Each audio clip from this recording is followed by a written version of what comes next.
HD TV, which is fantastic. You watch the game on it? No. No? It's clear as a bell. It's a wide screen, and you feel like you're right on the field. Built for super kids. Exactly. HD TV. Love it. Hey, on page 261, why did you thank Morano Estroff? Why did I thank her? Exactly. Yeah. She's an editor at Psychology Today who has done some good work. Doctor, being a psychologist, how do you feel about testing pregnant mothers for the possibility of Down syndrome? I'm not kidding. I don't know why you're laughing at Down syndrome. As a psychologist, I don't really have an opinion on that. Why would you laugh at Down syndrome? That's not funny. Well, no, it's not funny. But I mean, you wrote. Why would you laugh at Down syndrome? I don't know They're if we talking can about continue tests this conversation that can show if a child's going to have Down syndrome. And I'm wondering how you feel about that as somebody who's dealing with medications in children with learning disabilities. I'm starting to get the feeling that you guys are like, the guys that I should have helped with my book many years ago because you're so distracted. You could have benefited from this stuff. But if we could prevent these children from even entering the world, wouldn't that be preferable to you having to treat them and write books when you could be out having a nice time? That would not be preferable. I need a lot of help. What could you help me with?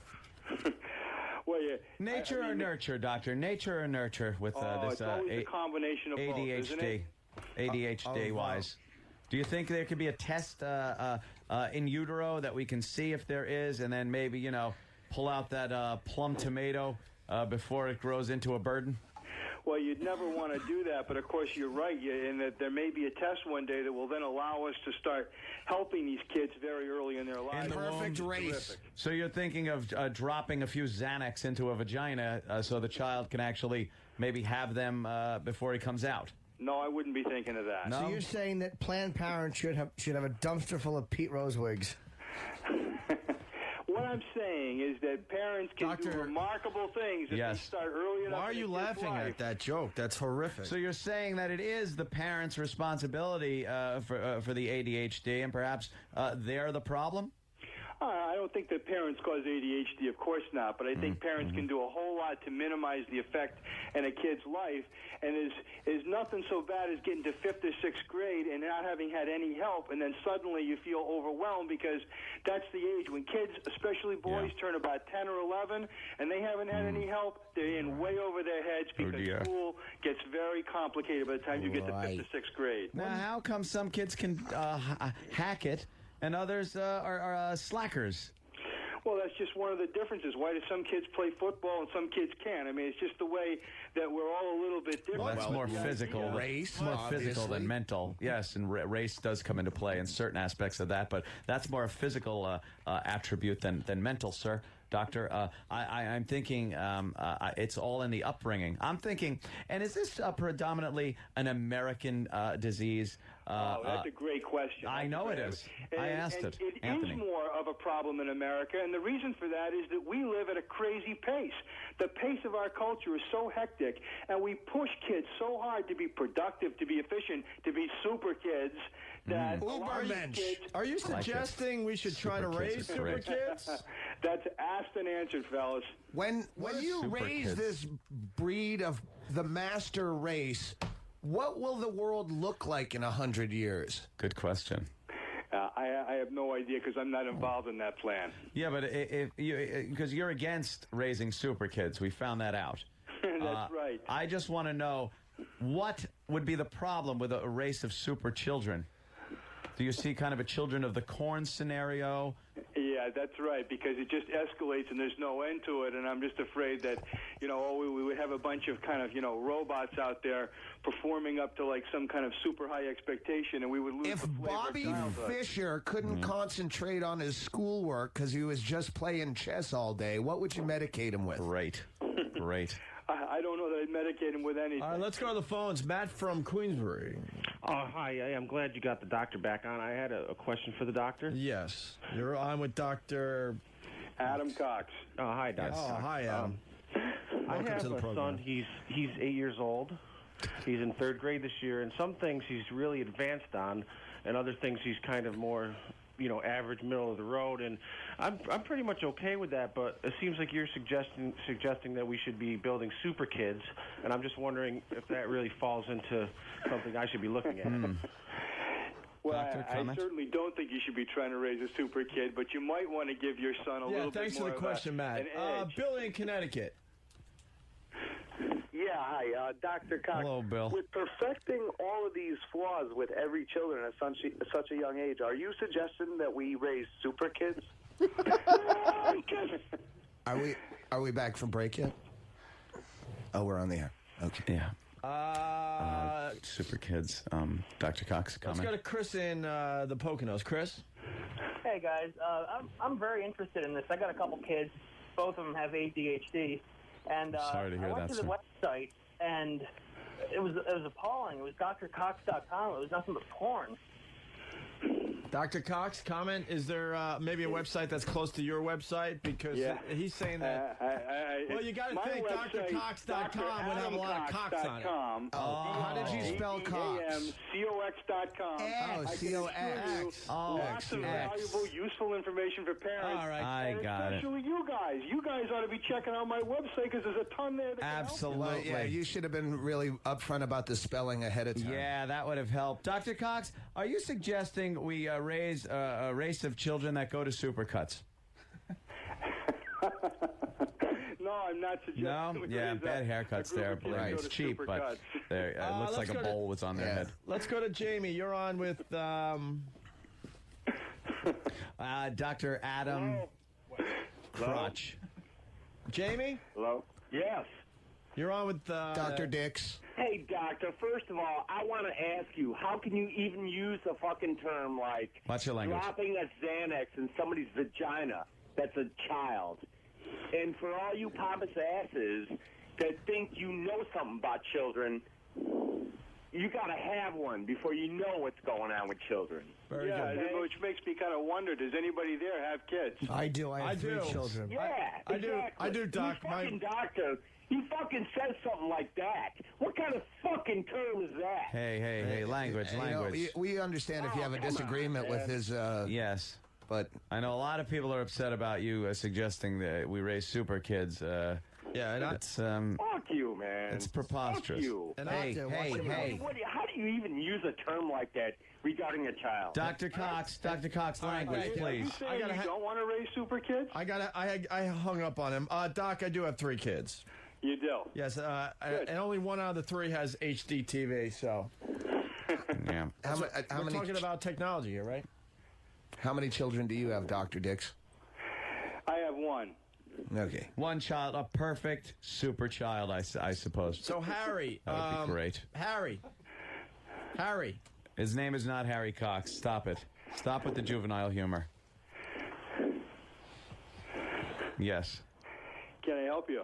Is Anita on the phone? Anita. All right, we're on the air Is that in 3, 2, the sister? 1. Anita. And go. Anita Cox? So Black is your book out now or is it coming out? The book is out. No Mind Left Behind. Is it in libraries? Yeah.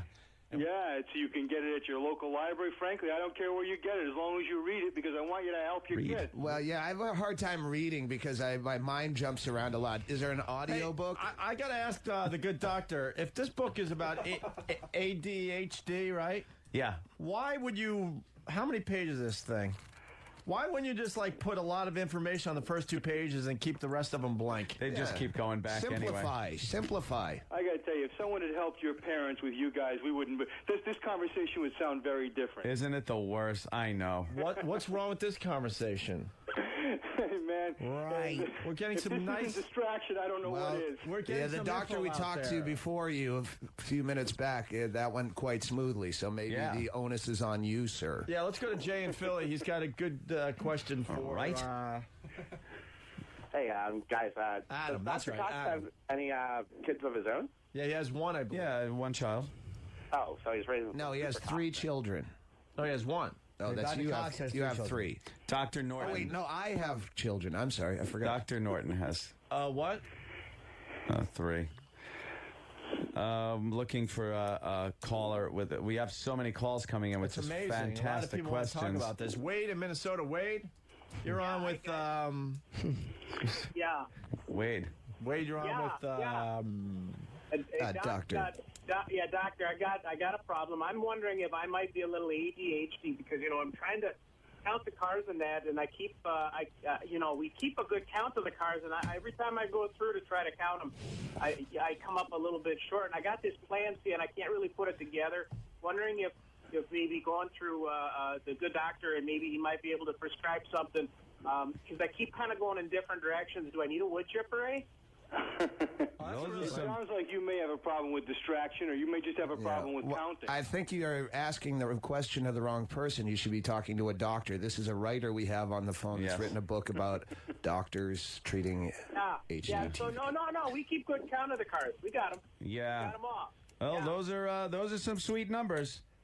So it's a hell of a plan there. Have you always wanted to be a writer? Yeah. Have I always wanted to be a writer? Yes. No. For many years, I was an artist. I became a doctor by accident. Oh, an artist, a painter or sculptor? What type of artist? Yeah. A painter. What's your fascination with doctors? No fascination with doctors. Then what's your fascination with cocks? When I was an artist, I ended up teaching young kids how to paint and draw. I came to the realization that was my calling. I work with kids, and I've spent my life trying to help kids become as good as they can be without putting them in a situation where when did you realize you had the ADD? I'm blessed. I don't have ADD. Good. Thank God. Then how could you possibly write about it? Yeah, did you guys play the... Well, because I spent over a decade working with kids that do have that problem. Excuse me, lover of, is this your first book, or is this your second book? Second book. Oh, what was the first one about, sir? It was called Boys of Few Words. And that was about autism. About boys who have trouble communicating and expressing themselves. Of course. Not you guys. No. I would assume I that grew was up about old school. My dad, if I had trouble communicating, he'd smack me in the head and say, "Get the cock out of your mouth and speak, motherfucker." And that's how do you react to that type of? I think it seems to explain an awful lot. That's a horrible thing that he should probably look into now that he's older, and perhaps you benefit from some type of psychiatry. Eat a lot of psychologist. Yeah. Hey, Craves Unclipped. What would you say is the greatest mistake parents make? That's a good question. What would I say is the greatest mistake? Yeah. Wow, that's a big question. The biggest mistake they make about what? About raising their children, of course, and doing things that will foster an attitude or an atmosphere that would be conducive with ADHD. But like, what is the best way, would you say, if somebody wants to kind of step in and circumvent that, like without it? Well, the number one thing that they can do is to try to. That question is brought to you by Sammy's Aluminum Siding. Sammy's Aluminum Siding, 423-3112. Sorry, just had to get that in. Hey, ADHD or AD Blu-ray? What do you think the future holds? Man, I don't even know what AD Blu-ray is. Yeah, say it's like beta. Which is easier to treat, a 720p or a 1080i? Again, I'm afraid I'm not an expert there, guys. Thomas the Trucker, you got a question for... Hello? Hey, Thomas the Trucker. You got a question for... Dr. Adams. Adam. Doctor... I heard Dr. Cox saying spanking's a bad idea. I was wondering if he had any other suggestions for discipline. Well, there's a lot of different ways that you can discipline. Would not fucking work? Oh, my goodness. I'm sorry? My goodness. You don't want to hear that, sir. That was obviously a prank caller. I'm really sorry But he about did, that. I don't know where these people come from. I have noticed sometimes. a lot of drug commercials on, Doctor. Over the past 10 years or so, we just seem to be inundated with these drugs. Like for the slightest problem, we're supposed to go ask our doctor about this. How do you feel about that? I think you're right. I think that's an excellent point. That Thank you. We Yes, seem Anthony to again. become over-dependent upon medicine for all kinds of things, including when we kids have like a problem. Baby, this is heaven, lover. Exactly. Oh, you sure as hell are a born coxman. Yeah. Oh, I love it this way. Oh, That's how I feel. If I would care about your answer if I just hadn't had so much Xanax today. But that's a good answer to a great question. I'm glad you think so. Yeah. Have you ever been on any type of a psychiatric drugs? Well, I'm not sure how that's relevant to our interview here today. Oh, that's a yes. Because it would almost give some validity to the anti-drug stance you're taking. Yeah. Well, the important thing is not what medicine you guys have taken or what medicine I may have taken, but the important thing is that young minds. My child has what they call leukemia, and they try to push a lot of drugs on us, chemotherapy, radiation, and I say no. We're doing this all natural. Right. It's a very different herbal situation. Teas. It's a life-threatening situation, and you need to use. In that case, of course, medicine is going to be the best option. But what we're talking about, guys, what the book is about, are what we call options of first resort. Options of first resort. Right. Now, the medicine should be an option of last resort, and what I'm writing about are the options of first resort. What should you do before? Tom in Westchester, you got meds. Gotcha. Dancing with Gay Guys is on Springer. Tom, hi guys. Listen, I'm trying to raise a super kid. Yep. And he's 11 years old, 142 IQ. We went into the bedroom where he was supposed to be studying, and he says to us, he's in my wife's dress, he says, I like to wear nail polish and watch werewolf movies. Isn't that young? I remember your call. His name is William, right? His name is young William. Yeah. So what do? I tried my best, and he's wearing ladies' dresses. And let him do as he pleases. Right, Doctor? Yeah. All right, William, come on out, William. Come on, William, talk to the doctor. Doctor, William, please. Thank you. I don't think William's queued up. Doctor, are you a fan of Yellow Discipline? I'm a fan of what? Yellow Discipline for kids that are suffering from ADHD. Yeah. I don't know what Yellow Discipline is. Oh, okay. A child that's afraid of monster rain, say, where that's something he really should be taking part in. True. That freezes up right before the monster rain. Yeah, that's not something I know anything about. Another thing that.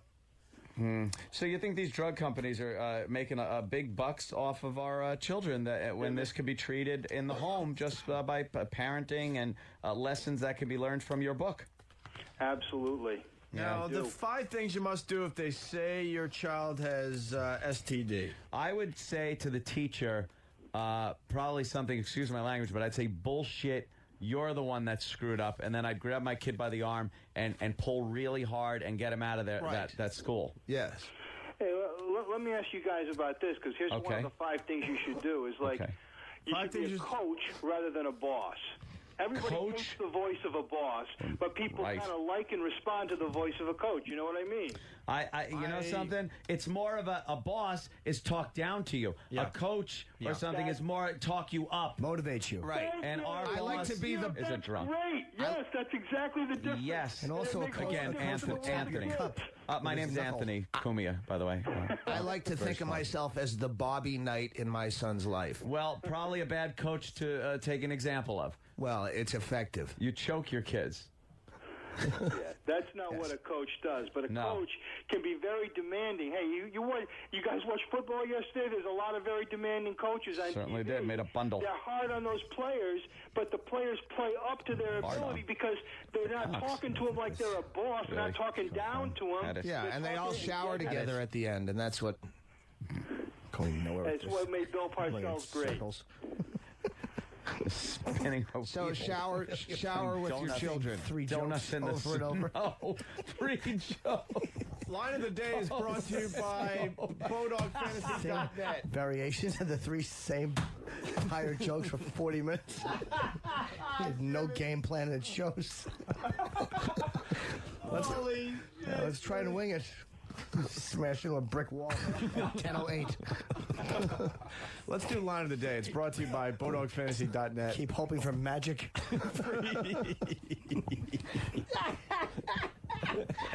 Just shit this is.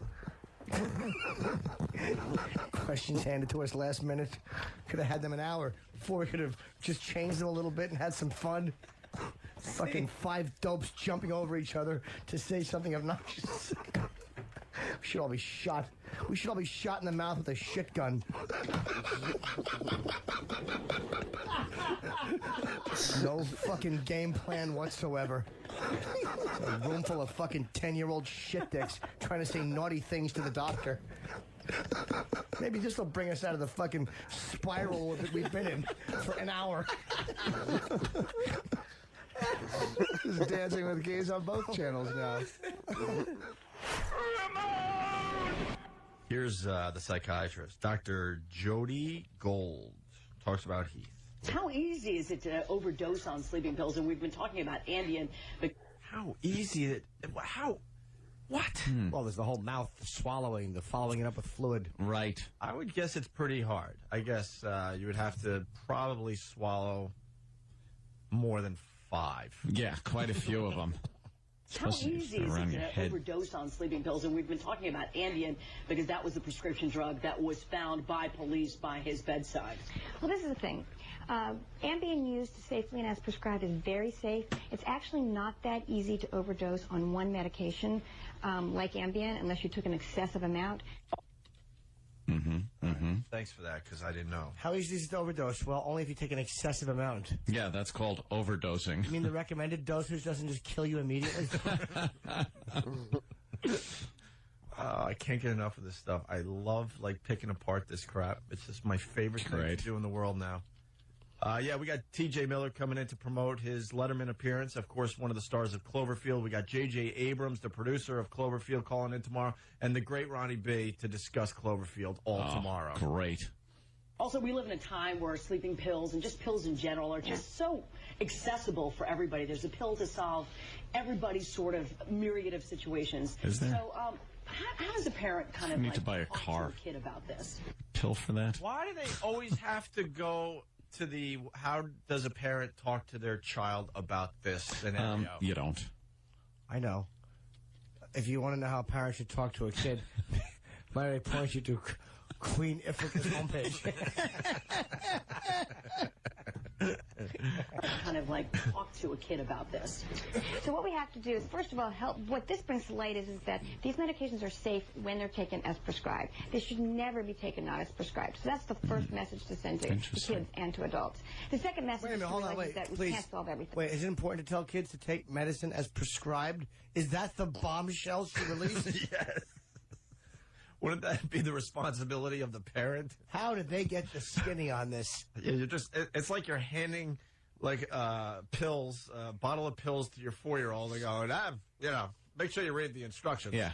Why is there so much before you self-medicate? There's so much stress on how to talk to children because parents are they that dumb and bad at they don't know how to talk to their own kids? Yes. Yeah. I say, unless, of course, you're from Jamaica. Daddy, don't touch me there. It's not going to help me deal with the death of Heath Ledger. John in Boston. I want to talk to the psychologist, though, because... we got her? Yeah, I mean, there's so much going on with this Heath Ledger thing. It's gotten kind of... it's upsetting to a whole bunch of people. Hi, Jody? Yes. Dr. Jody Gold, this is the Opie and Anthony show. Hi. I'm sure you're getting a lot of interview requests today on this Heath Ledger thing. Yeah, we are, unfortunately. Yeah, it's tragic news when we all heard it late last night and this morning. How would you have the parents deal with the children during this tough time, really? That's really the hardest question because this is not a guy... This was not a guy that we expected this from. He wasn't on the top 5 list of people this would happen to. Right. So I think that's the problem. The other issue is that this guy, his persona, whether it was true or not, was of the guy next door. Yeah. Like he was the guy that kept to himself. Yeah. And I think that kids and families need to understand that just because you're not Lindsay and Brittany and you're not, engaging in self-destructive behavior all the time, doesn't mean that you're not hurting. Right. And well, let me ask you, not to interrupt, but are they saying now that it was the idea that it was a suicide was at first poo-pooed by the family, and then other people are speculating that it may be. You're sounded despondent. Yeah, was it a purposeful thing, or was it just an accidental overdose? I mean, please. Well, this is the thing. It's too early to know. It's all speculative. Right. Yeah. More I'm keeping an open investigation. mind. Yeah, sure. Yeah, I'm keeping an open more to mind. come I'm later hoping- today, probably. I'm Yeah. thinking. Yeah. Exactly. I'm hoping that it wasn't suicide. What we Right. do know Yeah. is that he was hurting. I mean, that's something that was public. Yes. What would indicate that? Probably. What would you think? Because I've heard just the opposite, but I could be wrong. Would it be the nudeness that is an indication, or I'm sorry, the what? The nudity. He was found nude. Yeah, the Is that an nude. indication of depression, like with pills mixed in? No, absolutely not. I think you could sleep in the nude and not be depressed. But what would the nude thing implicate in this situation with Heath Ledger's passing? I think that clearly he wasn't. What we know is that he wasn't in his right, and he wasn't thinking clearly when this happened. We know he was struggling a little bit with insomnia. I think that's the kind of stuff we know. Is it easier to sleep in the nude if you have insomnia? Honestly, I don't know. Excuse me, Excuse me, Doctor. On that one? Dr. Gold, this is a serious subject. We really don't want any laughter. Thank you. I agree. This is very Thank you. serious. Yes. I don't know. Our but listeners get a little. They've been calling in just in sorrow and tears. Some of them to the show, and I don't think the laughter is appropriate. Now, the nudity, is that part of this overdosing? A lot of people that have overdosed, John Belushi, Marilyn Monroe, have been found in the nude. Why is this nudity such an issue with this type of thing? I don't think it is. I actually think that it's the kind of thing that people like to report on, and I actually think that it does take away from the gravity of the situation. Thank you. Yeah, that's what God we've been bless you, saying all because morning. And I really we've been they've saying been that. What's most focusing on the important- fact that he was naked. No and nude. need to bring that up is what I don't I'm think we should be saying. talking about it. Right. I'm Of saying no course. need to bring it up. Of course. No, Doc, I don't think we need to bring it up. I agree 100%. will shock I agree waves be 102. felt through the community? I'm sorry, what did you Will say? shock waves be felt through the community? Yeah, I think so. I mean, I think that people are feeling very sad. Now, you and said earlier that he wasn't in the top 5 of people this would happen to. Is there an actual top 5 list?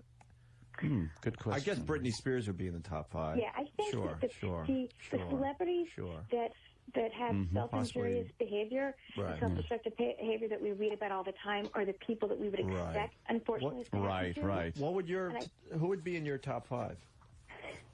Well, I think that I mean I don't want to conjecture on who might. I'm hoping that none of these people Exactly. would ever attempt suicide. From So your I don't mouth really to wanna God's. give a list Yes. who I think might. I But think if- that the go ahead. Yeah, go ahead, Dr. I Jody think that the Gold on the general phone. public expects more that these people that are in the news all the time Yes, are the people yes. that this happens to. Yes. So I think this is really Yes. scary. So I Thank think you, it Alan feels Alda. like I think Heath Ledger felt like your next door neighbor, your son, your He did. boyfriend. He really did. From the people I've spoken to, there's a great attachment, especially in this the Big Apple here in New York City, for this young man, and it's just tragic. And Dr. Jody The Gold, nudity. Anthony, who was just speaking, he's been sharing his connection with Heath Ledger Yes. all morning long. Actually, I did Telling that terrific story that he told a couple times this morning. I Would you had like a to girlfriend, tell an Dr. ex-girlfriend, Jody Gold? actually, that knew a gentleman that dated the woman, Michelle. Michelle, that is the mother of his baby. So I feel especially close to the situation in that way, that I even had any connection to it. And she'd walk by the apartment all the time, and she said it was always like kind of neat and stuff on the Nice, outside, and it's just so unexpected. people. That's what makes it so tragic. And that's So also what tragic, makes it yeah. so So scary tragic. and So sad. nude. So nude and And I so think tragic. that's why we're feeling Yeah. shockwaves, because Sure. he was the guy next door. Well, and we're all yes. afraid this is going to happen. I think that for kids, though, they need to know that you can be suffering and you can be keeping to Sure. yourself, and you can be isolated and anxious, and you still need help. despite having millions. And we have Jim C., the medical examiner here, just speculating on how can you tell the difference between a suicide and an unintentional overdose? Because a suicide is done by accident. Well, it wouldn't have been, Jim C. It would have been... It was murder. Well, Whoever I sold him doubt the that. pills, it was murder. Well, now that is another problem. Doctors that prescribe a lot of pills for people, and it's tantamount to murder. Well, Jimsy, I don't see that. But do you not agree, doctor? Do you agree that these doctors are maybe prescribing too many pills for people these days? I think that the pills, when taken as prescribed, are very safe. Yes. Yes, yes. Doctor, thank you, Jimsy. Can we have you for a couple more minutes, because we've been discussing this all morning, and we got a lot of our listeners with serious questions about this issue. Yeah. Sure, if I can be of help, I'm happy to stay. Are you trying to tell me that you think that these doctors shouldn't be charged with murder? No, Jimsy. A lot of times, the people, for some reason, are given these drugs when there may not be a reason for so many of these drugs to be prescribed. Well, I think that if you're going to a good mental health professional, a good physician, yes, it's evaluated appropriately, there is a place and a time for sleep aids and for antidepressants. Yeah. I think the problem is when they're mixed or they're used inappropriately, and I want to be really clear about that. Yeah. There's millions of people on these medications, and they're safe, and they're very effective when used appropriately. Now, have you heard any more about this issue of pneumonia, perhaps, contributing? I don't know much about the issue of pneumonia. What I do know is that most healthy 28-year-old men who get pneumonia, it can be treated quite easily with either antibiotics by mouth or IV. And people that were to unfortunately die of pneumonia usually don't die overnight. It's sort of more prolonged. They usually end up in the hospital. He may have been what's called immunocompromised, a little bit more vulnerable because he was having difficulty breathing. But I think that we may get some more information about that when the autopsy comes out. Doctor, I got a little one at home, little Gregorio. And adorable, cute as a button. How is he? Thank you. He's all right. He's great. He seems to be a little distant this morning. How old is he? He's 4.5. But he liked Brokeback Mountain, but not for the story. It was the music and the colors and the Western thing. He wants to be a cowboy. Now I got to explain to the doctor. I feel as a parent that you should expose your children to all this stuff and explain what they're seeing. It's healthy. Instead of as long as you explain. Instead of turning off the computer and the video games and the R-rated movies, we'd like to kind of watch some of these things together, and then I discuss what he just saw. It's a little complicated when you're talking about death of a child this young. Yeah. Because kids that are under 5 or 6 years of age, and sometimes even older, have difficulty understanding the meaning of death. Yeah, except like Domine or something. But they have things what we call as magical thinking, meaning they may think that you go away and then you come back. They may not quite understand the finality of death. Are you suggesting that we raise super kids? I'm sorry. Am I suggesting what? That we raise super kids. It's we've had a few doctors on over the years, and they discuss raising super kids.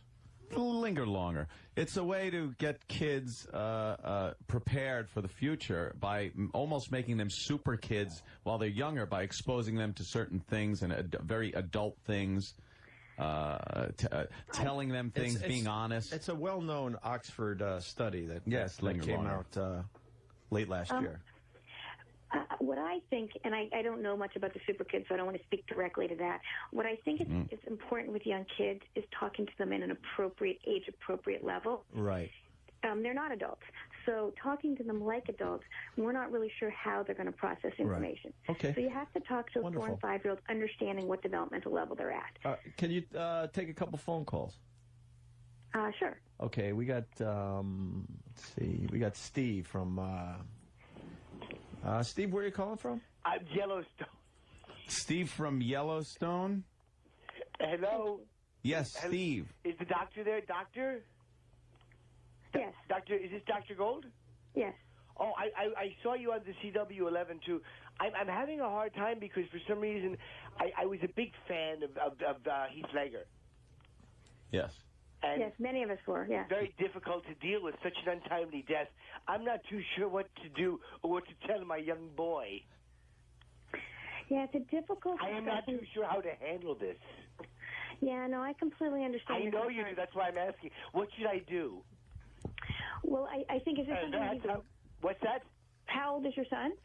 He's 11. He'll be 14. He's 11. Yes. Okay. And is he aware of what's happened? Did he see it on the news? Yes, I woke him. He will come to town. Well, I think he was sleeping, and I woke him up because it was a tragedy, and I don't know how to handle it. So I woke him up angrily. Well, I think that what's important for young kids is how the parents. He's not very young. I don't mean to interrupt you. He's 11. Okay. He'll be 12 when it's his birthday. Right. July 19th, the day after the Joker movie is released, which I think is kind of ironic that Heath Ledger died and the movie's coming out the 18th, his birthday. Yeah, no, I can understand that. I think what's important, though, is that you model the behavior you want. If you're angry and you're really... Oh, no. I know. I'm sorry? Yes, caller, yes. Yeah, did we lose the caller? No. Oh, I okay. don't feel angry. Yes, could you please get to the point with Dr. Gold? Yeah, I'm sorry, her time is valuable today.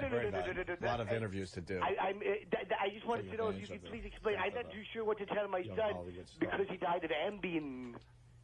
Well, first of all, we're still speculating on how he died. We don't know that yet. This is going to hurt my... It's important not to jump to conclusions. Okay. However, I think that you have to sit down with your son and have an honest conversation. Hello? Are you still there? I am. I know this is a really hard thing for a lot of us to deal with, especially somebody that we do respect. This boring bitch makes Ambien look like methamphetamine.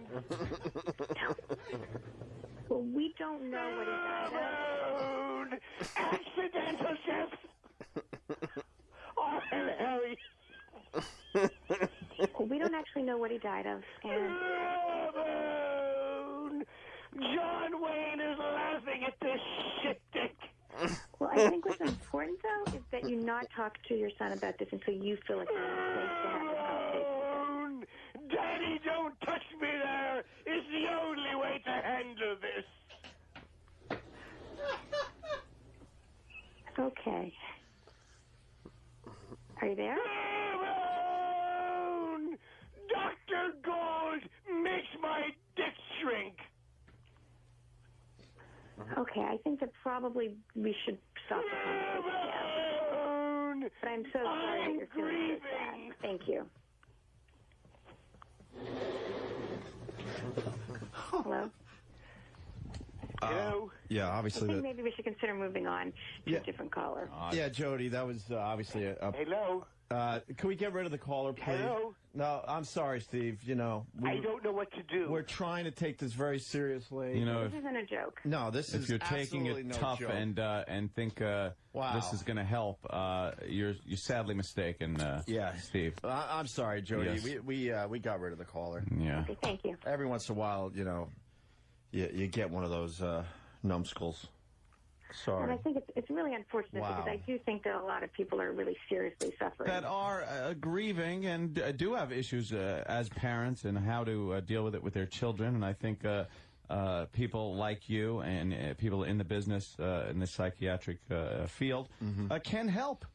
Yes. No, I think they can, and I think that what we can learn from this last caller is that parents do model behavior for kids. So if the parents are hysterical or inappropriate in some way, the kids are going to pick up on that. Right. If you're going to have a conversation with your children, you need to be in a place. Right. Psychologically, you can sit down with them, ask them what they understand, speak to them at a developmentally appropriate level, and address their concerns, not the parents' concerns, but the children's concerns. Well, you are a trooper. We got. Let's get this back on track. We got Uncle Paul calling in. If you don't know who he is, he's a local celebrity in Oklahoma. He calls our show a lot, and he's a kid show host out there in Oklahoma. Oh, yes. Wonderful. Uncle Paul, you're talking to Dr. Jody Gold. I got a bad connection. Can you hear me?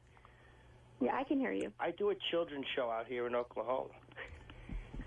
That's wonderful. I'm here. It's just very difficult, it seems, to when a celebrity dies. Why do you think kids have more trouble with a celebrity death than with the average death? Because we've all lost people in our lives. But when it's a famous person, we have more trouble.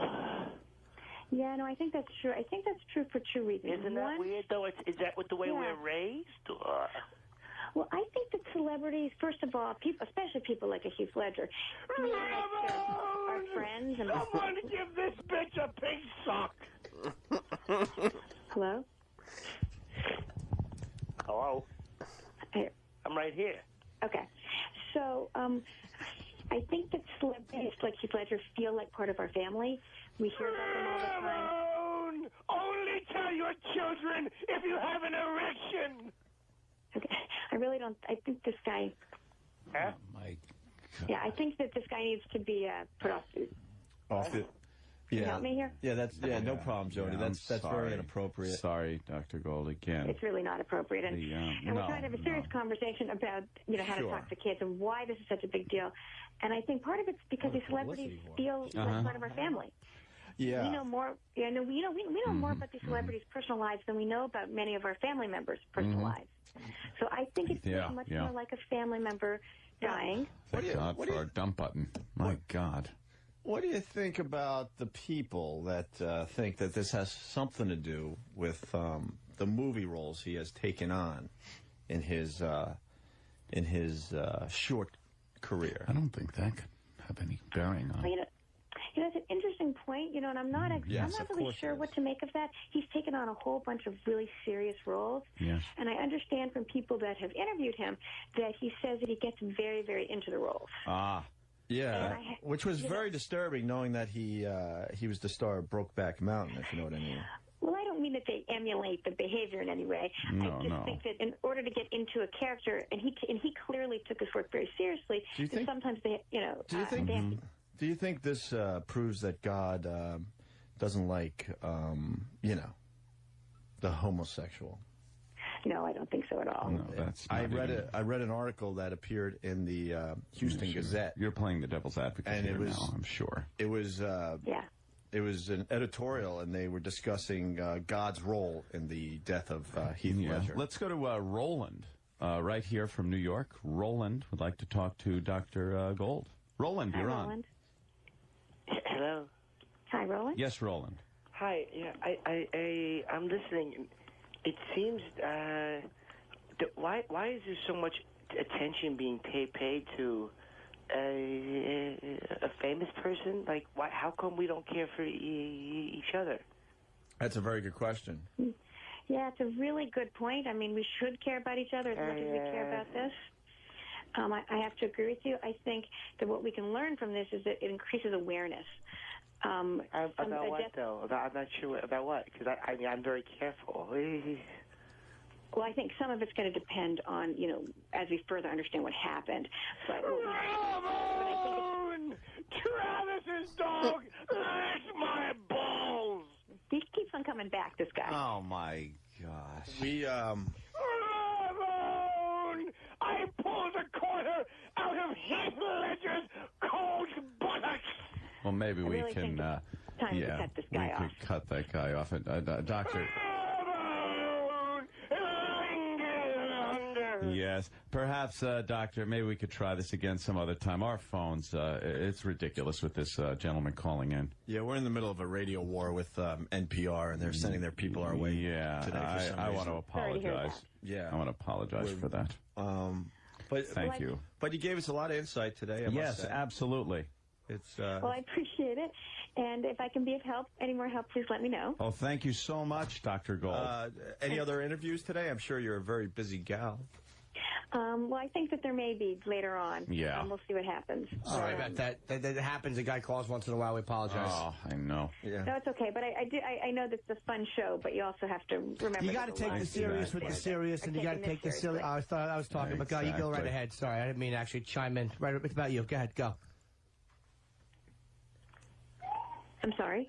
No, I'm saying I think you got to take the serious with the serious, and you got to separate the silly with the silly. Sure. And a lot of times, go right ahead. You jump in. Yeah. Yeah, I mean, I think having a little bit of silliness, that's one of the ways we deal with trauma and we deal with bereavement, is that sometimes a little bit of humor is Just reiterate and steal it, make it your point. Go ahead. Speaking of the humor, Dr. Jody Gold, can you apologize to our listeners that might have been offended when you kind of laughed when we were talking about Absolutely. death I of think you all Heath embarrassed Ledger. me a little bit, and I wasn't expecting that. And I didn't expect to speak about the nudity, so I do apologize if anybody was offended. But I think what's important is not to emphasize Do you that. take full responsibility for your actions? Of course she does. She's a bad doctor of psychiatry.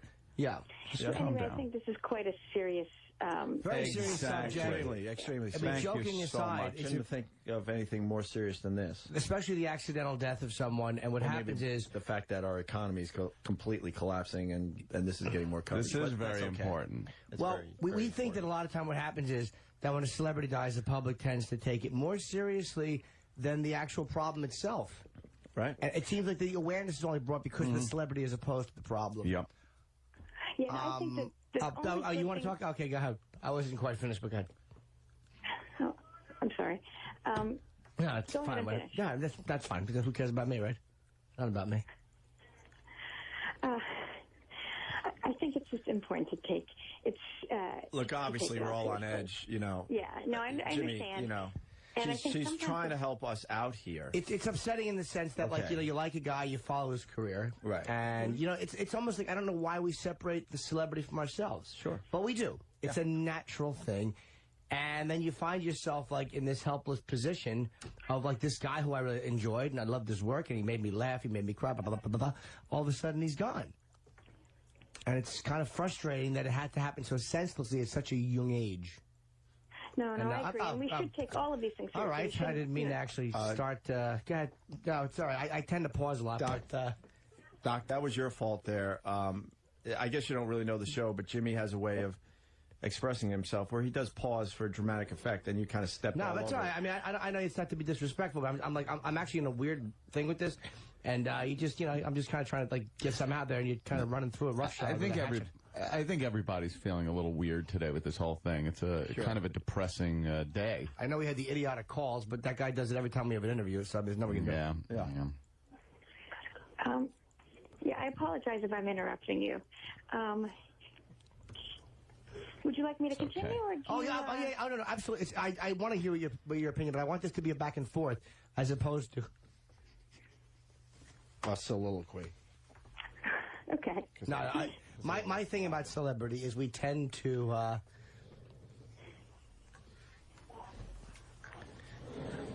Hello? Hello? Yeah. I'm waiting for your response.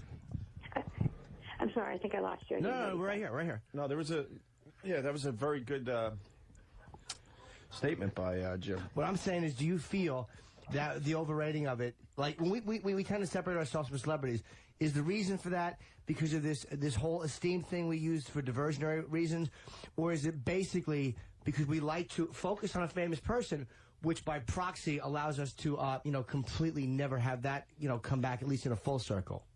Right. Yeah. So you're wondering about how we relate. That's the point I've been trying to make for a half hour. Yes. Sorry about that. Yeah. Oh, no, go ahead.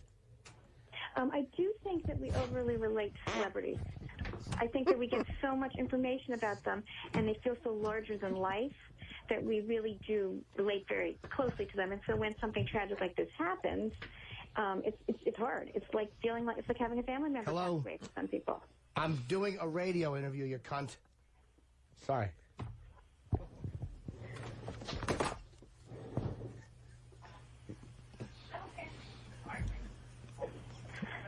Doctor? Yes. I'm here. Yeah, it seems that... stupid girlfriend calls in the middle of the show. She knows I'm on the air. Your girlfriend calls during the show? Always, to get her stupid questions in. Okay. Yeah, they feel like they're part of the show. It's kind of awkward. Ask you this, ask you that. Shut up. Ask yourself, bitch. But the answer to the last question was not heard by our listeners because I don't know what happened, but we seem to have lost you for about 15, 20 seconds there. Okay. Do you want me to repeat it? Sure. Yeah. Okay. Do you have a book out or something like that, too? Because you obviously know what you're talking about. I appreciate that. I don't have a book out. I'm saying that I think that with celebrities, we learn so much Yes, we know. them. We got to that already. The next point. Oh, the next point. But it's feeling like our family members passed away because they're so close to us. Hello? I don't know if that's the truth, though. Hello? You don't know? Hello? I'm here. What happened? Are you on a cell phone? I'm on a cell phone, yeah. Oh, okay. that mug is cutting in and out. Yeah, start. What was the last thing we heard? I heard something. It was something about I'm sorry, and then family, and we have a tendency to not. Right. Okay. Yeah. I think that because we care so much about the celebrities and we know so much about their personal lives, that they become for many people like family. So when something tragic happens, it feels like for some people that a family member died. True. Hello? And Hello? What the hell's are going you on? still hearing me? Or am I going in and out? We were hearing like every other word that time. Okay. I'll try to project more. I think that what I was saying was about how celebrities become to feel like family members to us because we know so much about them. Can you hear And they're larger than life. Oh. And you getting her? I was, but what happened? I don't know. I'm going to walk away and speak. Hello? Hi, I'm here. Well, yeah, maybe you're in a... Are you in one of those... Because my carrier is crazy, and it's like... There's certain sections where it just drops out. I can kind of... You're saying something... I know you're raising a very good point about family and how we feel like we've lost a family member. Yes, I think that because we know so much about them and they feel so much more larger than life, that they feel like family members. Yeah. And so when they die, and it becomes very tragic. And the fact that we treat them as larger than life, it feels even more tragic because we feel like they're invincible and nothing can happen to them. Yeah. You hear that? Oh, my God. My coffee went down the wrong way. Yeah, so that's very interesting, Doc. But why do we not associate our fellow citizens in the same thing? Is it because I mean, again, I'm not knocking the age of celebrity. I mean, I love a good celebrity thing. But to watch the media outside, I mean, it's just enough to make your balls crawl. I have to agree with you on that one. I think it's unfortunate the amount of publicity that these kinds of things get. And I'm not always sure that it's helpful. And I'm not sure that it always respects the privacy of the family. But I think that's sort of reflective of a lot of these celebrities' lives. They die in the way they lived. No one respected their privacy. And when they die, no one respects their privacy. Yeah, that's. I think that's what you sign up for, though, Doc. You know. Yep. Yeah, but it's about you buy a ticket on this ride. You know. You sure do. I mean, there's no victims, only volunteers. But and it's not even like he seemed like a nice man and he seemed like a good family man. But now there's all the speculation. Immediately they jump to suicide and the nudity, like the whole Monroe thing, the whole Marilyn Monroe. Yeah, do you see a comparison with Marilyn Monroe? Yeah. I think that there is a good. Yeah. I think that that's what I want us not to do, is to jump to conclusions, because we are still completely speculating about all of this. I know. That's what I was... Well, let me ask you a question. If he was not as famous, do you think?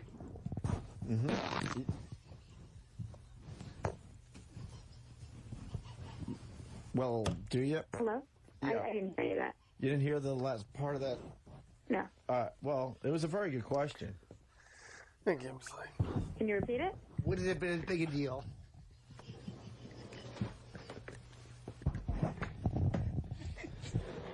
Right. God, how many times do we have to repeat the question? It's getting frustrating. I can understand that. No, don't worry. We're sorry. It's just like I said, everybody's a little.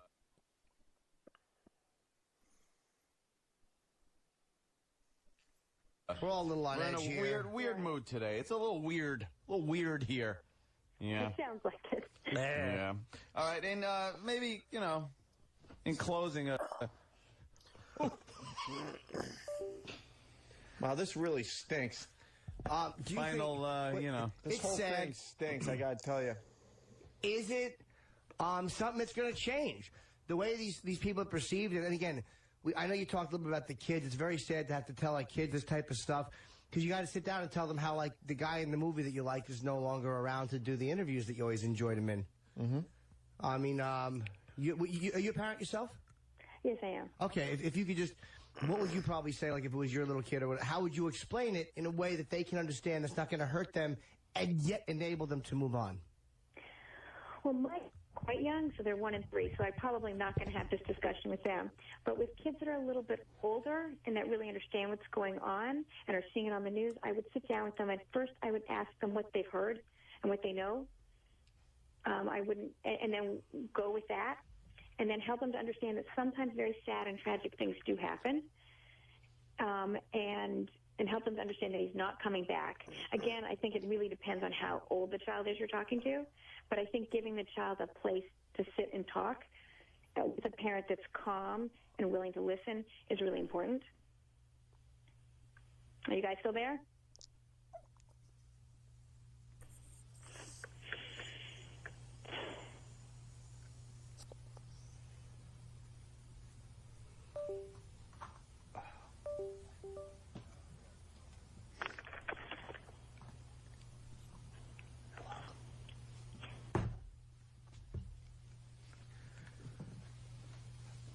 Hello?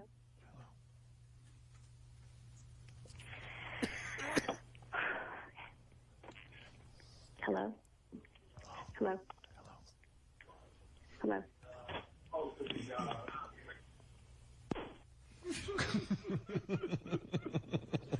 Okay. That was fucking brutal. Oh, was that brutal? Hey, look. She seems like a nice enough lady. She certainly does. But, I mean, come on. Wow. On the news to talk about to the kids. How could you be honestly tolerating that nonsense? You should have hung up immediately. My favorite part, the Jimmy farts, and when you can't talk, trying to do it, Ramon. I almost laughed at stupid Steve from Yellowstone. I haven't done that in a year.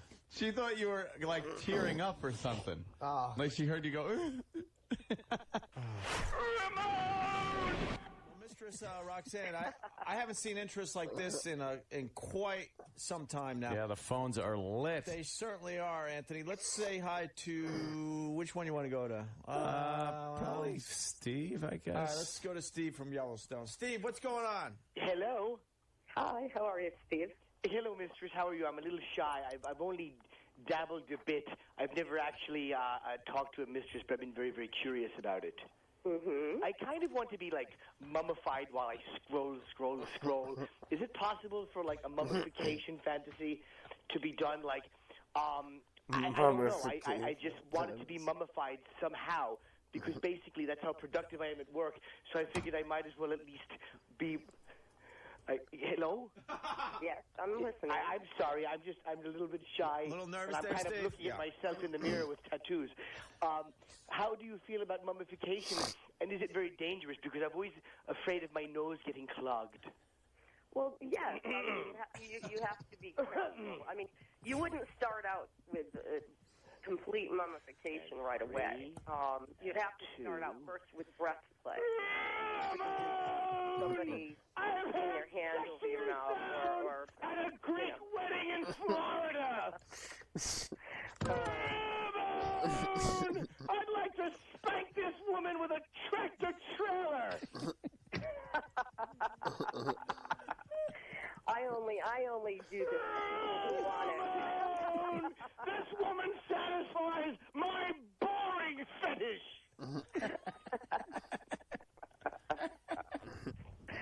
Oh, yeah.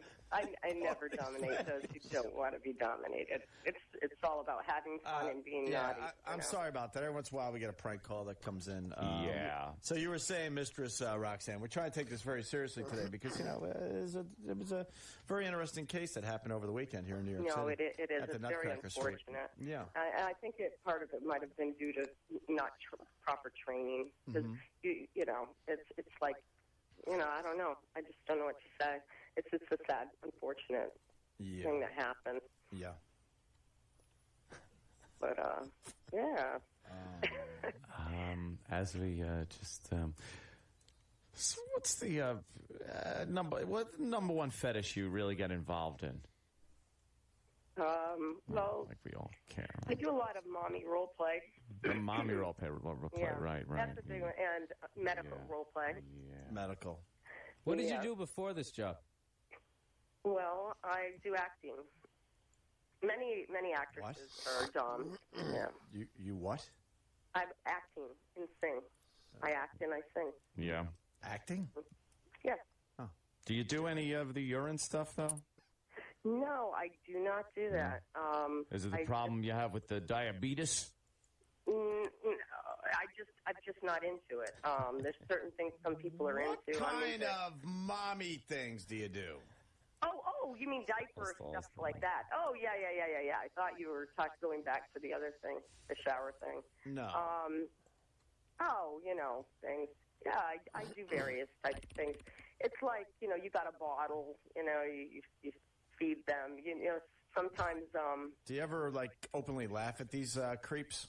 Oh, of course. Oh, my goodness. But when you're not supposed to be laughing at them, why don't you just keep talking? No problem. Lots of times the Hasidic Jews come in. Sometimes people have a two-part question, but that's okay. You do whatever you have to sorry. do. I think you need a spanking, miss. Gotta spank the boring right out of you.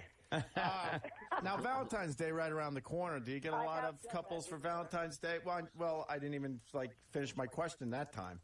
What? Hello? Hello? Yeah, I guess you could talk now. No, I cut off. It sounded like I couldn't hear you for a minute. No, I was right there. No, my cell phone cut out. So now, what did you say? Valentine's Day? Yes. What about it? Is business good? Yes, usually. Yeah. Because, people are lonely or some people just want to do something crazy. Right. Like a heart-shaped box put in their ass? Yeah. Yeah. Do you do couples or what? Of course. I do a lot of couples training. Yeah. Because lots of times the guy's into They're it. drinking Ruby Port on the Today Show, I swear to God. Chocolate and wine. They're drinking Ruby Port. Oh. As in a Ruby shower. All right, let's say hi to Paul. Paul? Hello, mistress. Oh, is this Uncle Paul? Yeah, how are you? Hey, Uncle Paul. Mistress Roxanne, Uncle Paul's a faithful listener to this show. He's terrific. Hello? Okay. Hi, how are you? I have to take issue with you saying that the age play isn't proper because I've been involved in many scenarios where the age play was used. How could you say that's against the law? I think that No, because go ahead, you talk. I was just finishing up. That's all. No, I know. I'm sorry. It's but okay. I'm just a caller. What do I know? I have ADD go right and ahead. I didn't take my medicine yet. You're too much.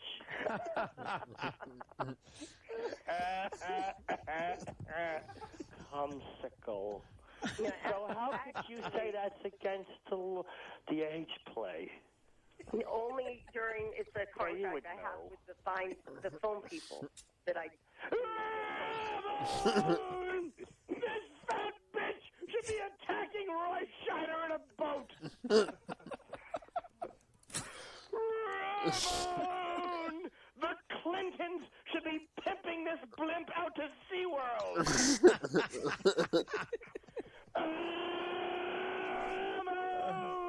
You're if she won a Grammy, her name would be Herbie Fatback. You sound like one of the clients that I have. Mistress Roxanne, I apologize. Did it sound just like Uncle Paul, everyone? That usually Really calls the did, show? yeah. That's so weird. Yeah. No, that guy sounds just like I think I know who he is. Yeah, how would you know that guy? Because he's a guy that does phone pranks. Really? He does. Really? Oh. What kind of phone Yeah. pranks? Oh, just calls up various places and Yeah. He calls us a lot, though. All right, you finish up. Now, he calls us a lot, though, and he always disturbed. We try to have a serious conversation with somebody. Yeah. And he goes into different people. It's kind of irritating. Yeah. There's a very good question coming in from Scott in Boston. Scott, what's up? Yes, hey, gentlemen, how are you? Pretty good. You're talking to Mistress Roxanne. Go ahead, Scott. Yes, Mrs. Roxanne. I was just curious if you were suggesting that we raise super kids. Oh, that's a good question. What? You were suggesting we raise super kids. Right. That's a very good question, Scott. Mistress Roxanne, yes. I don't know what you mean by Of course, that. you've heard of the phenomenon super kids by now. Yeah. No, I haven't heard that. Really? How do you not hear that? And you call yourself a mistress? Yeah, I mean, I am a mistress. I've been doing this for 10 years.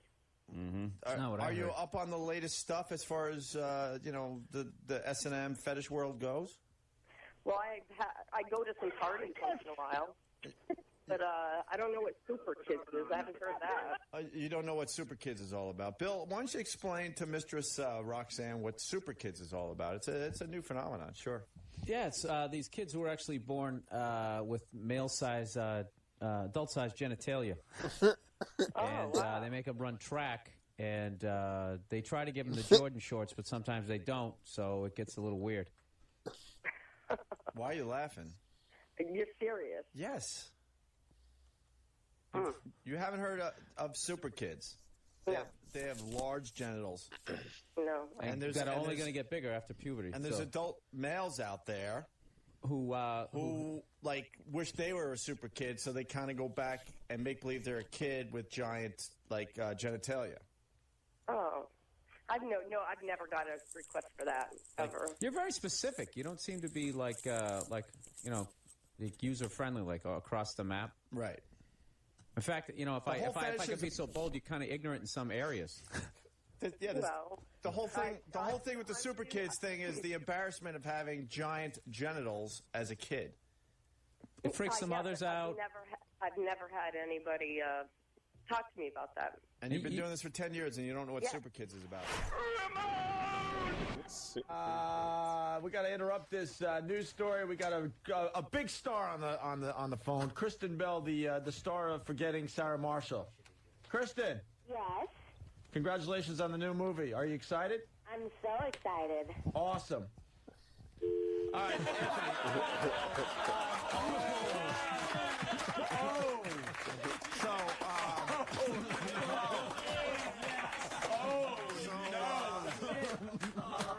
So Roland is in cardiac arrest.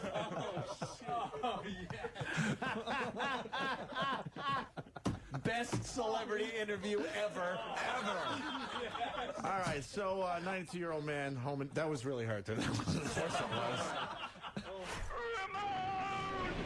Well, we're going to have the author on in a second here. His name's Jim O'Connor. We want to take this very seriously, Mark, because I along with the rest of the guys around here, we do believe that there's too much cursing going on in society today. And there's another way to handle that by using some of these replacement words. Jim O'Connor taught us that instead of saying the S word, you say shoot.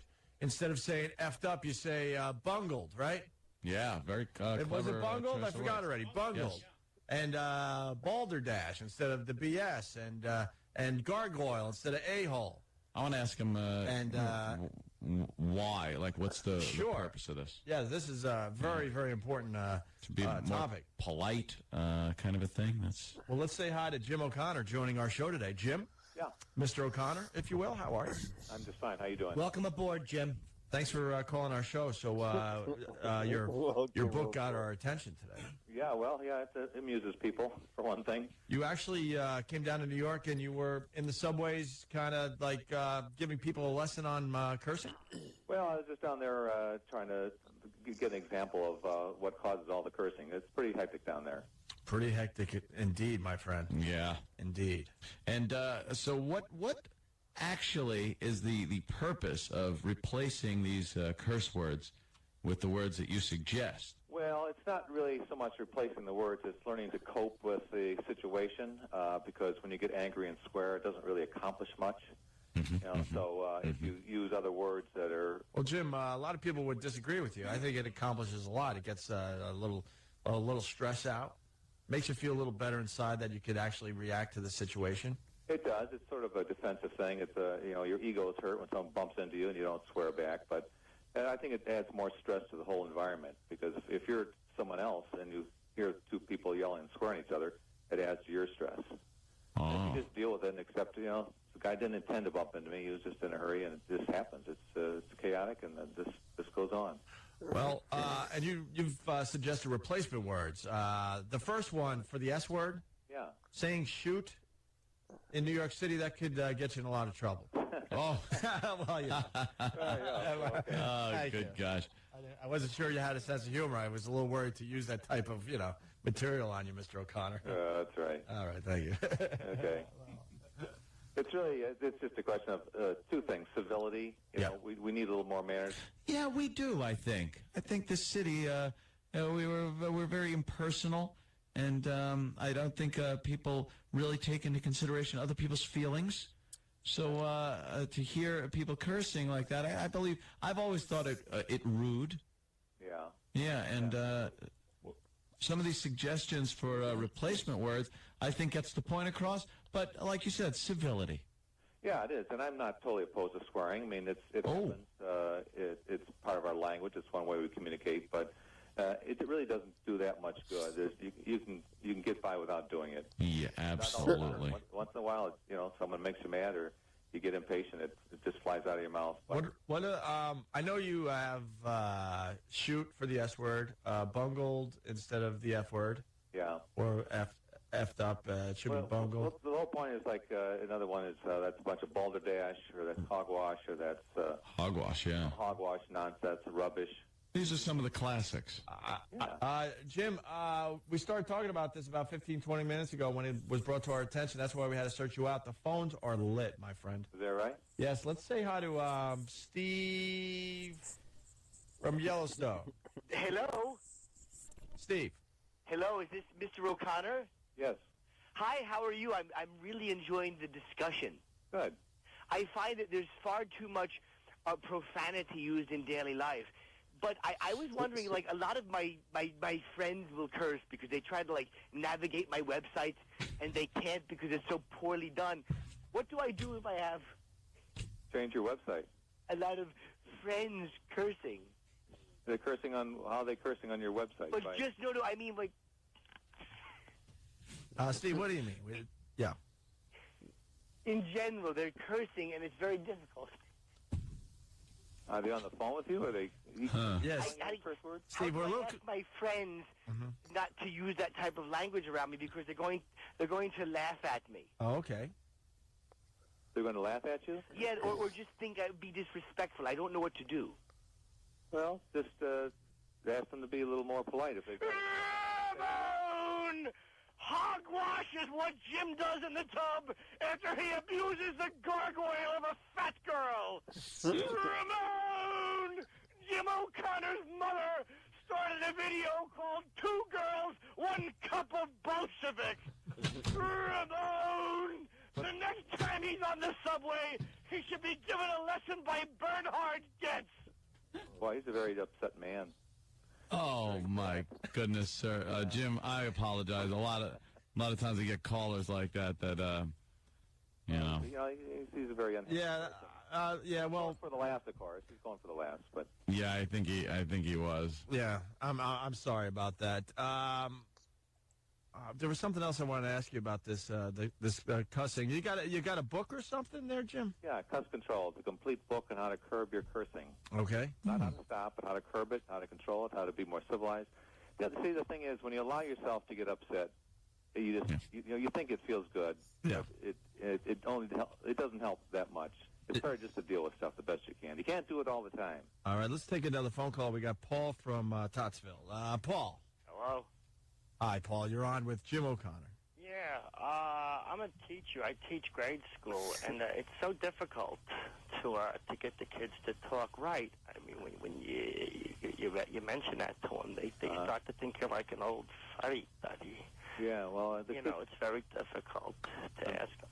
I'm sure it is. The kids are growing up in a cursing culture. They're probably even hearing it from their parents. What do you do to keep them from doing that and to keep them from tattling and things like that?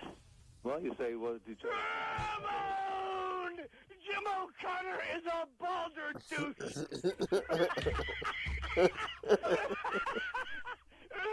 Ramon! I'd like to kick this fruit right in the clump. Jim O'Connor has to be taken to the emergency room to have a trophy removed from his gargoyle. I can't understand what you're saying. After a date, Jim O'Connor has a load of shoot on his clutch. The same joke twice just doesn't work, guys. Ramon! Jim O'Connor should bungle his mother in the gargoyle. You know, when you yell like that, he can't even understand what you're saying. Yeah, I know. That's the same joke twice. I know. You guys got to be more original. Same guy. I apologize. Sometimes they get through twice like that through the screener using a different voice. I think using Mr. O'Connor. Yeah, well, I think from the other side of the studio. Yeah. That's a shame. Well, it kind of ruined the whole experience. Yeah. Whole vibe. So, all right. But as long as you guys are having fun, Sometimes swearing is fun. Sometimes it's funny. Well, sometimes. Yeah, the worst is when you swear at somebody, and that's what he's doing. So that's kind of crude, but. Yeah, that is. Your lips to God's ears. Wait, he was cursing on you, you think? It was hard to tell. The sound was very bad, but yes, I have a hunch that's what he was doing. Yeah. That would be. What do you think? No, because we're not allowed to have curses on the radio. So. I hope you didn't. I didn't hear any. Hope it didn't go through. You probably don't have very many listeners, so it doesn't matter. Yeah. We don't? Yeah. Well, way to hurt feelings. Why are you taking it out on us? Because the phone screener didn't know what he was doing. Somehow I get the feeling it's an in-studio call. Really? How's that possible? Well, I've been on the radio before. I know how it works. Really? Yeah, like I say, you got to be original. Do you cunt?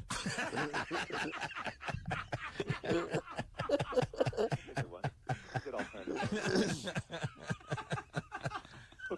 I got to get to work. Thanks for calling. I bet you do. I hope man comes and removes your hat. Hope you get a mouthful of potato flakes at work, you silly goose. Oh, so long, gargoyle. And this stupid replacement words. And then he's got to say that we don't have listeners. Right. Exactly. Really? Jesus. He goes, guys, that's not working. Same joke twice. Trust me, it worked perfectly. Of course it did. Perfectly well for the faithful listeners. Yeah, I thought those were 2 home runs, Jimbo. Hate to, we'll have to agree to disagree on that one. Take your euphemisms and hang yourself. Schmuck. A bunch of Boulder Dash. Boulder Dash. Shut up. Idiot. Bringing his mother into it. Our gargoyle should be. Do you think he hung the phone up and just, started going off? Saying those effing A-holes? Oh, of course he did. Yeah. No, he probably didn't curse. I'm thinking he was probably cursing. No, those hash browns. Dork. Amazing. Very good. Cuss control. That was a good call. Yeah, I like good interview. What a great book that's going to be. Yeah. 180 sheets of toilet paper. What a tool. We got this chick, Melissa Pickett. She can't hear us right now. She's an ecotherapist. We were turned on to her by watching Bullshit. I saw it. Oh, you saw? Oh, I saw this episode. Yeah. Oh, that's right. You were in that day. I'm sorry. I know exactly who you're talking about. So we're going to lead her on a little bit and say we're really into get into it. And we saw and really into. And we're hoping for maybe a good Ramone. Possibly, yeah. Maybe a little bit of interrupting interviewer. Or maybe some serious phone calls from the listeners. All right, but be smart, folks. Game on. Let's say hi to Melissa Pickett. We'll get her on. You got her? Yeah, we really want to talk to Melissa. Melissa, are you there? I am. Here I am. Hey, Melissa Pickett. Thanks for calling the Greg and Tony Show. How are you? I'm great. Good. We were turned on to you because we saw you on that bull. Well, we can't say the word dookie. No. The Bull S show that Penn and Teller do on Showtime. And we were fascinated by what you offer. And we felt they kind of gave you a bum rap. Comment?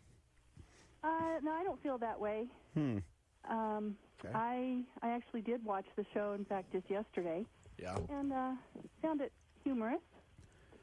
Yeah.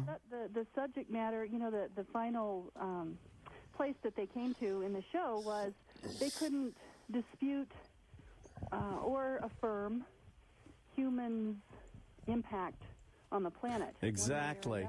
That's what I noticed too, and I think they were making light of the work that you're doing, which I think is fantastic. Helping people in such a way was a very noble thing. I think it's very important to have people get together and be one with nature like that. Well, I first came to the work that I'm doing and the focus of this because I had people coming in to see me. And they were complaining of all different kinds of symptoms. And as I began working with them to try to help them figure it out, Yes. it became apparent that root issue was their concern for nature, the environment, and the this world. was actually affecting them physically. It can affect them in many different ways. That's quite amazing. That just this. And is it a guilt thing? Eco guilt, I think you call it. Eco guilt, is that a? Well, where I see that show up is in people not knowing what to do, and if they are driving their vehicle, if they're feeling like they're not doing enough, Sure. they do feel guilty when they throw away trash, plastics. They do comment about, I feel really guilty.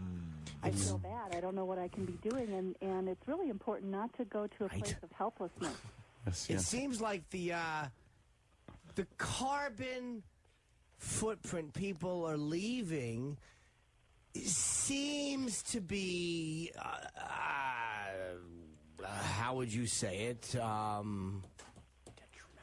Detrimental. Yes, that's a good word. To everything. Right or wrong? Certainly, the way that I look at it is, I can't exactly say what my impact to the planet is every day. Well, you're helping. You're obviously helping. You're giving a hoot. Yeah, well, I think that's what we all have to do in our own way, in whatever way that is. And, the way that I look at it is, I have to be having some impact in the way I live. How can we have so many people on the planet? I'm sorry. No, you. No, you go. How about you? Because you were no, before. go ahead. I'll go. You want me to go? I'll ask. All right. Go ahead. No, you go. I like that you're excited about the topic. Well, very. We're jumping over each other. So, Bob, why don't you? Are you sure? Yeah. Okay. I'll go. Yeah. How you doing? This is Rich Voss. How are you? This is Melissa Pickett. Hi, Melissa. How are you? I'm a big fan. First of all, saw the show and big fan. I just wanted to get into the rocks. I mean, you went into the parking lot. You picked up rocks out of Mother Earth. I did. I would say, right? And you handed them to these people. And what does that do? Like, can I just go to? Have you ever tried it? No, I mean, I live in Manhattan, so it'd be hard. I'd have to you dig don't up have, the you don't sidewalk. have rocks there. No. Think of it this I'm way. living on one. And envision how you feel Just when you living go on a out into big one. nature. What is the effect of that? You feel naturally slowed down. Right. You feel calm. You aren't around a lot of hustle and bustle, so you have clear space. Yeah. What do you mean by hustle and bustle? Well, a lot of static around you. It's a lot of people, a lot of airwaves, a lot of radio waves, day-to-day life, traffic, horns honking, sirens going. What's the effect of all that on the nervous system? Do you pick? How do you feel when You know what I've noticed? The world's gone and gotten itself in a big damn hurry. We are in a big hurry. That's part of the problem. We're going so fast, we're not paying attention. Yeah. Melissa, so what does a rock in your pocket do? The rock in the pocket is to help you remember that there is something that you are connected to that you've forgotten. So you feel it kind of when you're living with the daily grind, as we like to say, the rock in the pocket centers you a little bit. It centers you. All right, well, I wasn't finished, but you go right ahead. You just go ahead. I didn't mean I wasn't finished, but go ahead. Oh, go ahead. Do you feel that it grounds you and will help refocus you? Or is it something that's going to kind of distract you because your mind will be elsewhere? My experience is... All right, sorry about that. Go right ahead. It's centering. No, it's all about you. I didn't mean to actually talk on the radio show I'm a part of. Go ahead. What were we saying? Centering. We'll finish this one. You were, it's centering in what way? I feel better. That's Really? the best way to say it. I just feel better. Anytime, if you have, why do people like to put flowers in their offices? Yeah, we all know about that. But let's get back to what you were doing with the rocks. Do you feel, because a lot of people say that the rocks are a distraction. I've heard that argument made where, as you say, they're centering, and I've heard other people say they're a distraction, and they remove your focus because they put your mind in a place where you're not focused on the task at hand. I've heard that. Well, But I mean, in all a way right, go that ahead. it's I'm kind of sorry. Whatever you want to say, you go right ahead. Maybe we should just give you the mic. Okay. It's kind of, in a way, just a Yeah, I'm sure it is. silly theoretical discussion because the proof is in the pudding.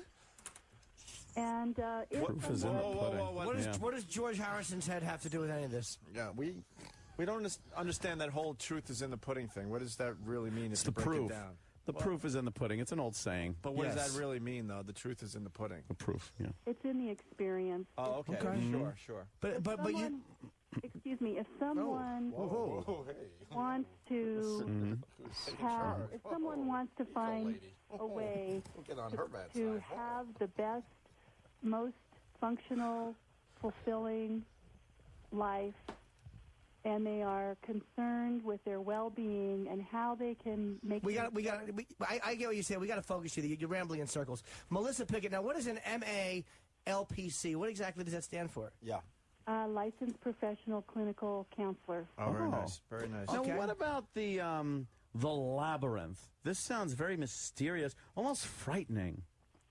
Well, there's a lot of information on the internet about the labyrinth, and I think people can look that up for themselves. I'd like to know about your labyrinth and what that means, because when I saw it, labyrinths, they scare me a little bit. Well, try it out. See what you. Are yours made out of hedges? No, they're or in a cornfield? They're stones. Do you remember that scene in The Shining? I mean, it was so scary. Oh my goodness! There was the little. They had choices. You know, I want to go back. I know you said I was. Sure, go ahead. You run the interview. Oh no, go ahead. You're We'll just right. guess on Go your back. show. Because I don't think the question is answered. No. Well, And it's go an ahead. Whatever important you think point there, to make. Ted Koppel. Take us wherever you want. We're just actors in your play. For people who are looking for a way to have a healthy, happy life. Sure, we're on this point again. Go ahead. Whatever way they can find to make connection with some deeper part of themselves is what I encourage. Right. Okay. Should we go back anymore? What else do we do wrong? Apparently, we're not asking questions to your satisfaction. Go right ahead. It's all about you. Go ahead. Yeah. Go ahead. Welcome to the Melissa Pickett Show. Go. I think Melissa's making some fine valid points today. here. Yes. This is because Yes, I've noticed, Melissa. I've noticed I feel terrible when I use certain things that I know are going to be in a landfill for a long time. These things affect me. What can I do to make myself feel better about this? Pay attention to how you live and do the little things. Melissa, I'm feeling eco-guilt. I'm sorry. Yeah, this is Ted. Melissa, he's please bear with us. He's a bit slow. I try to be environmentally conscious, and yet I find myself leaving a bigger carbon footprint than I intended on leaving. We feel like all voices should be heard on our show. So Ted's a bit slow, but his point is just as important. So please listen to Ted. Melissa! What can I do to help lighten my carbon footprint? That'll be your turn to answer the question. Because I tend to do things like when flowers are blooming, I'll pour gasoline on them. Well, that's not very eco-friendly. No, that's not. Melissa? Ted. Melissa? Yeah? You're not answering my questions. I need help. What could you tell Ted today? Ted's a little, Melissa? I'd say Ted's a little stressed out. Yeah, a little bit. All right, let's go to our phone calls. They've been wanting to talk to you all morning here. Let's start with Bob in Connecticut. Bob, you're on with Melissa Pickett. She's a ecotherapist. Hi, good morning. Greg and Tony, love the show. Long-time listener, first-time caller. Oh, thank you, sir. Thank you, Bob. Thank you. Miss Pickett, Mrs. Pickett, I'm sorry, excuse me, I'm not familiar with your work. I'm not sure if you're married or not. But I have this tremendous eco-guilt anytime I use the bathroom, to the point that I forced myself to contain my bowel movements for the last 2 weeks. And it's becoming extremely uncomfortable. And all I can do all day is daydream about taking a giant steaming shit. Booyah! Wow. Booyah. Melissa? We're gonna have to beep that. Yeah, they beeped it down the hall. But he makes a very good point because when you're doing that, how do we explain it on the radio? When you wake up in the morning and you do that, isn't that wrecking the environment in a way?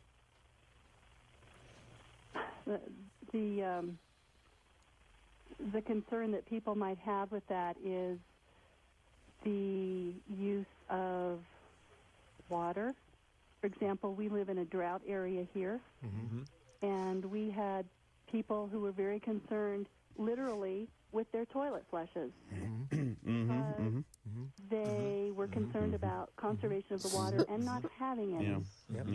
And, that became a concern for people in New Orleans. Oh, of course. That became a concern for people in Atlanta. But they had plenty of water in New Orleans. It's not drinkable. Oh.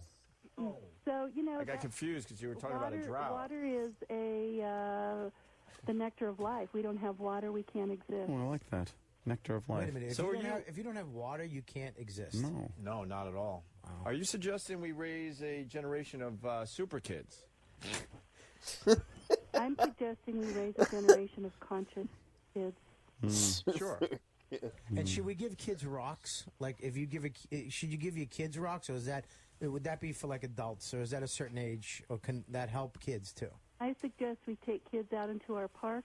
Yeah. Kids camping. We give them experiences with nature. We get them off the TVs and the computers. Where did Jimmy go? Melissa, we got a soldier that came back from Iraq, and I've been following the Green Movement, and this has come up a few times. Rich in Colorado, what do you have for Melissa Pickett, the ecotherapist? Hi, Melissa. I'm a huge fan of yours. I saw your show. I saw you on Penn and Teller, and I saw your little labyrinth, the rock garden, and it reminded me of when I was in Baghdad for 15 months, and I was walking around in circles there, kind of doing useless stuff. But the question I have is, I was driving, those big, huge Humvees around, which put out the carbon footprint stuff, and I was wondering, how much of a carbon footprint do IEDs leave? I have no idea. I'm not an environmentalist, so you'd have to go on the website, figure that out for yourself. But you would imagine, Melissa, there would be a lot of... IEDs, there's a lot of smoke and stuff, and a lot of parts from trucks flying around. I was just wondering, what would you guess, ballpark figure? What are we talking? I have no idea because I'm not an expert in that area. All right, but the point being, Melissa, that I'm sure that would bring on a lot of guilt if you're one of these soldiers that is fighting the good fight over in Iraq and Afghanistan. Yeah, probably would. I would hope that we would all just send a good words and a blessing of support. Sure. For being over there, and let's support them how we can. We're running out of time because we got to take a break for the NPR news. But first, we got Steve from where is he from? Something yellow. I can't read the list. Yellowstone. Yeah. Steve. Hello. Yes, you're on with Melissa Pickett, Steve. I have a bad connection. May I speak with Miss Pickett? You're on the line with Miss Pickett. Oh, hello, Melissa. Hello, I'm here. I think that a lot of people don't seem to take the environment seriously, and I don't think that they understand that their impact. People don't feel as individuals. Because I personally had my stomach stapled, and yet I didn't change the problems inside that made me do that to begin with.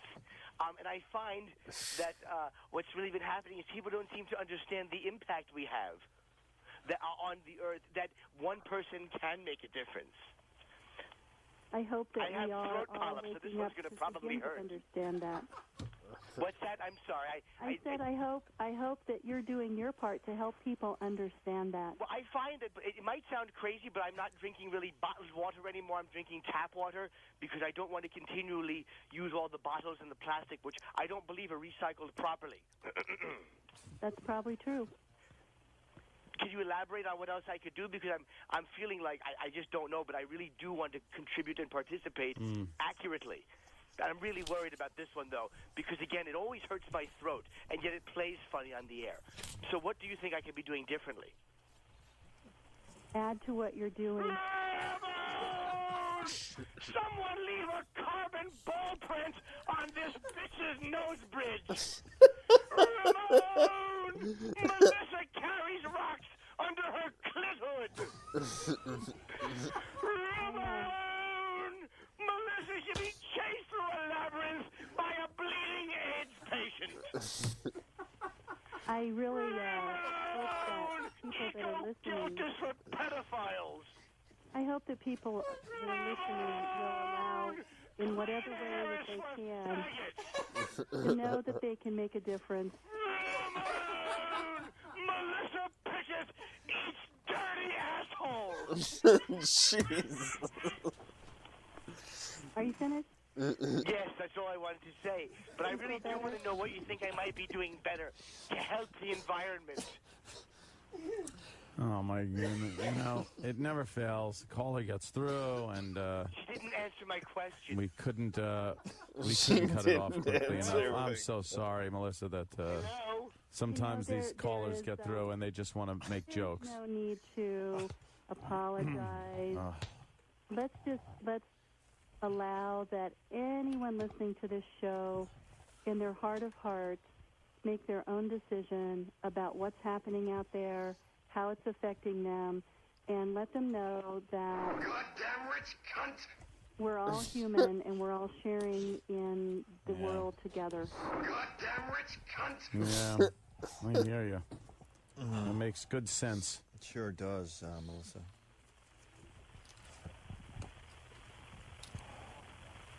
Hello? Hello? Yeah. You're right? Okay. Wasn't sure if you Any other questions still or there. any other callers? Yeah, we have plenty of calls coming in. Yeah. Why don't we? This is a very good question coming in from Steve in Union, New Jersey. Steve. Hi, Melissa. How are you doing today? Good. How are you? I'm excellent. I realize my ideas might not be 100% orthodox, but I was really wondering what you thought about marijuana. See, I believe that comes from nature, and it's very difficult for me to be centered when I'm not really baked. So what's your question? Comment? My question is how you think that helps the eco footprint? Because, I mean, I'm planting a lot of trees here in New Jersey, and, it's helping people get centered in their lives. I was just wondering what you think about that. She said she's not an expert on that. Are you feeling a bit of guilt because you're smoking the weed, Steve? Oh, not at all. Not at all. Melissa, can I ask you something? Yeah. Of course, we're concentrating here on the United States, but there seems to be a lot of I don't know. It's almost eco crimes going on in other countries. You understand what I mean? So it's kind of hard for us to do something knowing that other countries are just screwing up by the numbers here. You know? Well, I don't think it's just a United States problem. It's a world problem. It is a world problem. And we got, to the south, we have Mexico just pumping out pollutants. And to the north, we got just moronic, stupid-ass Canadians that just don't know anything about anything, to tell you the truth. That brings a lot of stress and guilt. Yes, a lot of guilt. Yeah. I mean, they're like our retarded neighbors to the north that have to be cared for and coddled as they ruin the planet. Sure. We got Uncle Paul checking in. Uncle Paul, you're on with Melissa Pickett, the ecotherapist. Hello, this is Paul. Hello. Oh. How are you? I teach children, and what is it? It seems it's very hard to get an eco-responsible message through to younger people because it all starts at home with the interfering parents. That's true. And what is the best way, do you think, to try to get that message to children? Because I deal with the young, very young kids, and it's very hard because they don't understand consequences or what tattling can do to somebody. So exactly what is it? How do you make that fun for children? Meet children where they are. I'm not sure what you mean, although that sounds... Playing outside, letting them draw, talking about what they like in nature, letting them go. Melissa should pick up rocks from her driveway with her cunt lips. Somebody fuck this four-eyed bitch in the back of an SUV with the air conditioning going full blast. This four-eyed nerd should be sodomized with a giant sunflower. No, I want to go back to the comment. Oh, my Melissa should carry bottled water in her pussy Who is letting this caller get through? I don't know This how. is outrageous. Our screener really I needs want to. to go back to the comment about the Yeah. comedians. Yeah, and- because it really seems very hard to get that message across because they keep telling you, tell them this is going to get me in a lot of trouble. You got to keep your mouth closed, but they tell. They always tell. Part of the problem is we want to blame other people. When do we take responsibility for ourselves? Yeah. Yeah. Well, gentlemen, I've enjoyed our time together today. And Pickett has thin, unkissable lips. I have to go out in the world now and Melissa has a hairdo like Blair's cousin Jerry from the Facts of Life. and so I'm going to wish you well. All right. Somebody tell this dinosaur neck bitch to shut up already. To have a wonderful day. I understand. Yes. Do your part. Thank you. Thank you. Yes. Recycling us for faggots. Thank you so Help the world much. be a better place. I agree. I God bless agree. you all. Thank you so much, Melissa Pickett. Bye-bye. There I goes think that was a real cop-out. Melissa Pickett. This has got to be the funniest. Oh my God. I don't think there's anything funnier. When he just I don't think blurts there's out anything that funnier on the fucking fucking planet Ramon. Earth. I don't think there's anything fucking funnier. What the fuck, Jimmy? Oh boy, how excited are you for our first guest, Jimmy? Is he on now? Hopefully. Is that him? All right, hold on a minute. We're going to be talking to Daniel Marr. Daniel Marr. Now, what is this book about? I don't. Dude, This is kind of crazy. This is terrific. I'm proud that we got him on today. It's vocabulary. Vocabulary. Vocabulary, everyone. Vocabulary. The new manifesto. Yes. So it says manifesto.